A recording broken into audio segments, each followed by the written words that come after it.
Good morning students. आज हम third unit जो है केमिस्ट्री की +1 की उसको डिस्कस करेंगे। ठीक है, जो है classification of elements and periodicity in properties. आपने लोअर क्लासेस में भी पढ़ा होगा कि जो पीरियोडिक टेबल के बारे में आपने पढ़ा होगा कि उसमें हम जो एलिमेंट्स हैं उनको अरेंज कर देते हैं ग्रुप्स में, पीरियड्स में। ठीक है, अकॉर्डिंग टू देयर प्रॉपर्टीज। ठीक है, तो ये आप सब पहले पढ़ चुके हो। आज हम उसको और डिटेल में पढ़ेंगे कि जो पीरियोडिक टेबल है, जो मॉडर्न पीरियोडिक टेबल जो है हमारे पास, वो डेवलप कैसे हुई, कैसे वो फॉर्म की गई। ठीक है, उससे पहले कौन कौन सी पीरियोडिक टेबल्स थी हमारे पास, कि हमने पहले एलिमेंट्स को कैसे अरेंज किया। स्टार्टिंग में हमारे पास सभी एलिमेंट्स नहीं थे। आज अगर हम देखें तो हमारे पास मॉडर्न पीरियोडिक टेबल में 118 एलिमेंट्स प्रेजेंट हैं। लेकिन जब पीरियोडिक टेबल फॉर्म करनी स्टार्ट की हमने, तो उस टाइम हमारे पास 36, 63, 64, 100, मतलब हर टाइम अलग अलग एलिमेंट्स थे हमारे पास, सेम एलिमेंट्स नहीं थे। ये स्टार्टिंग से लेके 118 एलिमेंट्स के बारे में हमें पता था। ये तो धीरे धीरे डिस्कवर होते गए और हम उनको पीरियोडिक टेबल में अरेंज करते गए, उनकी प्रॉपर्टीज को हमने स्टडी किया। तो पहले कहां से स्टार्ट हुआ था, ठीक है, उसकी क्या लिमिटेशंस थी, क्या ड्रॉबैक रह गए थे उस पीरियोडिक टेबल में, वो सब हम पढ़ेंगे। ठीक है, अच्छे से डिटेल के अंदर। तो अगर मैं आपसे कहूं कि पीरियोडिक टेबल होती क्या है, कोई आपसे कहे कि पीरियोडिक टेबल क्या है, तो उसको कैसे आप एक्सप्लेन करोगे? पीरियोडिक टेबल, ठीक है। तो इसको हम सिंपली लिख सकते हैं, चाहे कोई भी पीरियोडिक टेबल हो, चाहे मॉडर्न पीरियोडिक टेबल की हम बात करें या मेंडेलियंस हम पढ़ेंगे अभी, डिफरेंट पीरियोडिक टेबल्स थी हमारे पास। तो पीरियोडिक टेबल होती क्या है? The table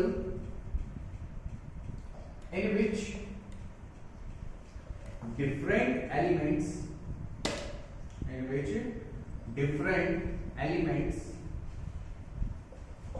are arranged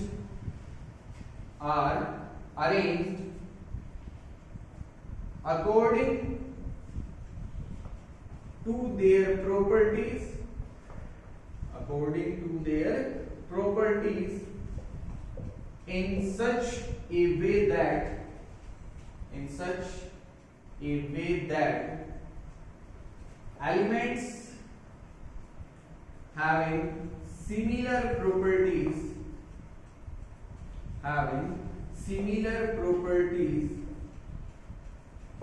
lies together।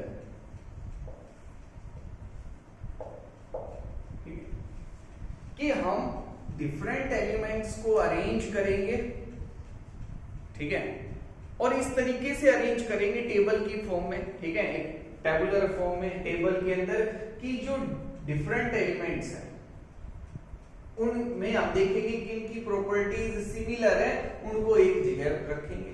जिनकी प्रॉपर्टीज अलग है उनको दूसरे ग्रुप में, दूसरे ब्लॉक के अंदर हम प्लेस करेंगे। ठीक है, मतलब इस तरीके से अरेंजमेंट होगा कि वो एलिमेंट्स जिनकी प्रॉपर्टीज सेम है वो तो एक जगह आ जाएंगे, जिनकी प्रॉपर्टीज अलग है वो दूसरी जगह चले जाएंगे। मतलब कोई भी XYZ हम एग्जांपल ले सकते हैं। ठीक है, अब आगे हम इसको अच्छे से पढ़ेंगे। तो सबसे पहले जो हमारे पास जो मॉडर्न पीरियोडिक टेबल था वो था डोबर्नियर्स टेबल। ठीक है, क्या था वो, उसको देखते हैं। तो सबसे पहला जो अरेंजमेंट था हमारे पास एलिमेंट्स का, वो था डोबर्नियर्स टेबल। क्या बोलते हैं उसको? डोबर्नियर्स टेबल। इन्होंने क्या किया? डोबर्नियर्स एक हमारे पास साइंटिस्ट थे, ठीक है, इन्होंने 1817 नियर अबाउट 1817 में इस पीरियोडिक टेबल को फॉर्म किया था। ठीक है, और इन्होंने क्या कहा या कैसे अरेंज किया एलिमेंट्स को, कि तीन एलिमेंट्स का इन्होंने ग्रुप बनाया। उस ग्रुप को ही हम क्या बोलते हैं? ट्रिड बोलते हैं। ठीक है, ये 3 एलिमेंट्स लिए उनका एक ग्रुप बना दिया, और 3 एलिमेंट्स लिए उनका दूसरा ग्रुप बना दिया, और ये जो ग्रुप्स थे कि इसमें भी 3 एलिमेंट्स, अभी और एग्जांपल देखेंगे हम। ये जो ग्रुप्स थे इनको ट्रेड्स बोला गया। क्या बोला गया? Trades.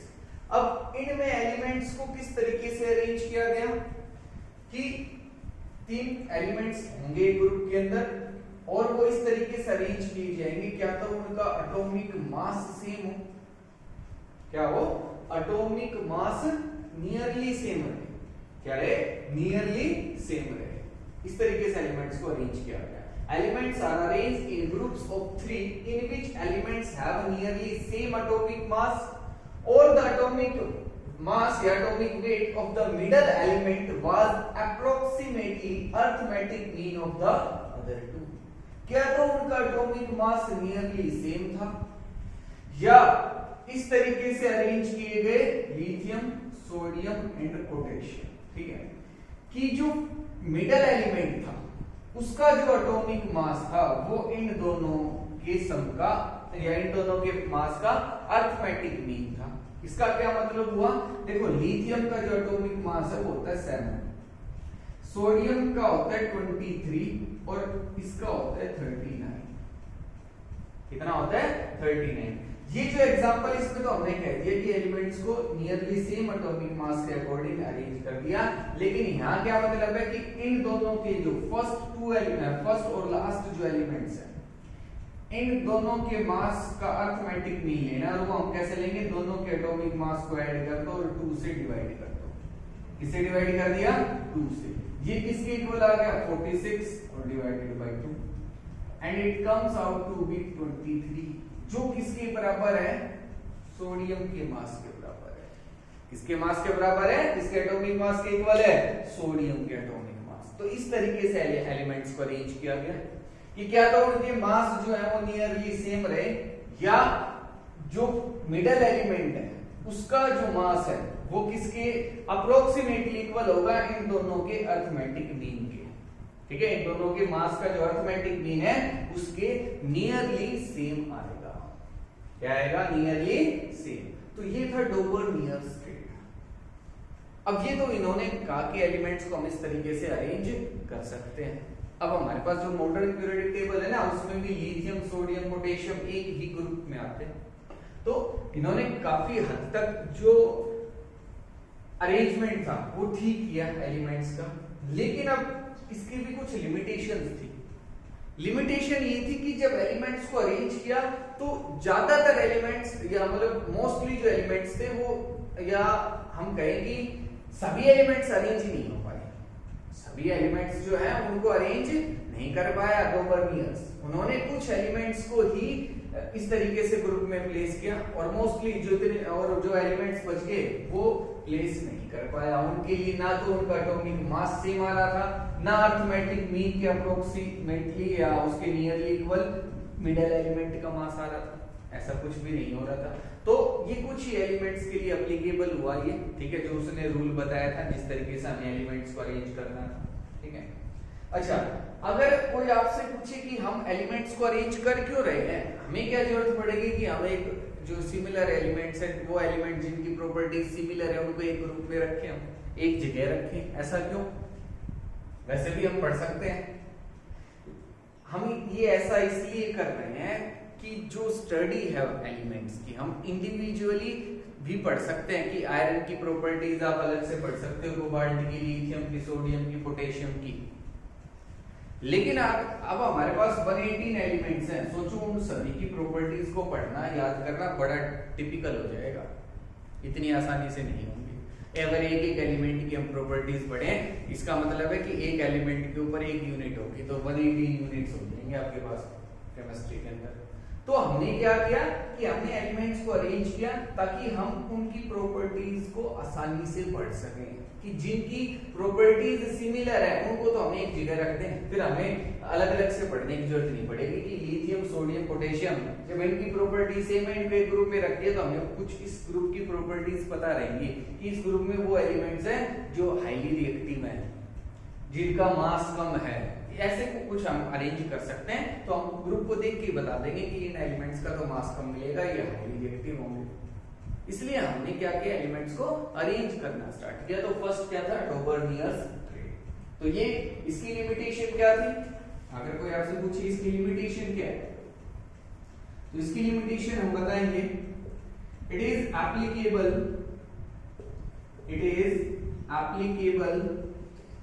Only to few elements,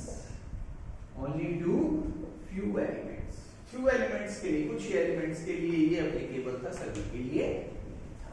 ठीक है, एटॉमिक मास के अकॉर्डिंग ही इसमें अरेंजमेंट की गई। ठीक है, एटॉमिक मास ही हमने देखा। ठीक है, एटॉमिक नंबर नहीं, बिल्कुल भी नहीं देखा गया इसके अंदर कि एटॉमिक नंबर कितना है, उसके अकॉर्डिंग कोई अरेंजमेंट नहीं किया गया इसके अंदर। ठीक है, तो ये तो था डोबर्नियर स्टेट। अब नेक्स्ट हम पढ़ेंगे न्यूलैंड्स लॉ ऑफ ऑक्टेव्स। वो क्या है उसको देखते हैं। नेक्स्ट जो हमारे पास अरेंजमेंट है वो है Newlands law of octaves. Newlands law of octaves, ये जो पीरियोडिक टेबल है ये 1865 में हमें दी गई थी। न्यूलैंड्स एक साइंटिस्ट थे, ठीक है, उन्होंने दी। इन्होंने क्या किया, एलिमेंट्स को अरेंज किया, ठीक है, according to their atomic mass in increasing order.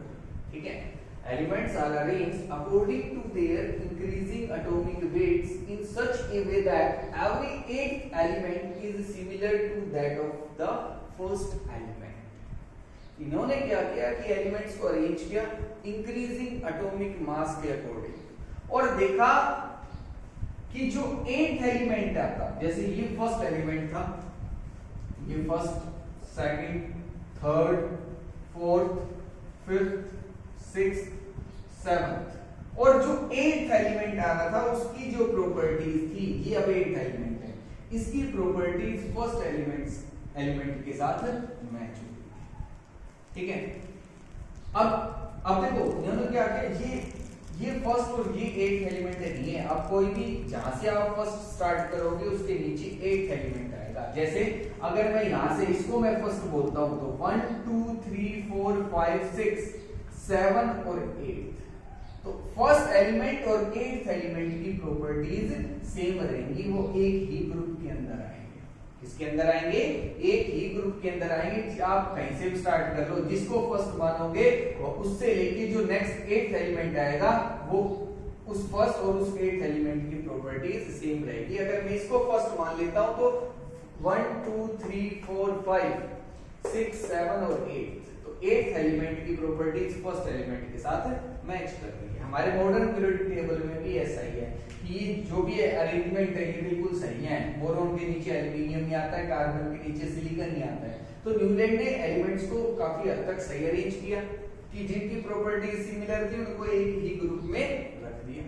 वो सेम आ रहे थे कि every eighth element is have similar properties to that of first element. ये एट्थ एलिमेंट था हमारे पास। इस तरीके से एलिमेंट्स को अरेंज किया और in the order of their increasing atomic mass. Atomic mass जो है वो इंक्रीज होता जा रहा है। ये मैंने कुछ एग्जांपल लिखे, जैसे लिथियम का 7 होता है एटॉमिक मास, बेरिलियम का 9, 11, 12, 14, 16, 19, तो एटॉमिक मास इंक्रीज होता जा रहा है। 19 के बाद 23, 24, 27 एंड सो ऑन, ये बढ़ता हुआ चला जाएगा। ठीक है, इस तरीके से हमने एलिमेंट्स को अरेंज किया। अब इसकी भी कुछ लिमिटेशंस थी, ये भी ज्यादा सक्सेसफुल नहीं हुआ न्यूलैंड्स लॉ ऑफ ऑक्टेव्स। क्यों? बिकॉज इट इज, लिमिटेशन की अगर मैं बात करूं, लिमिटेशन,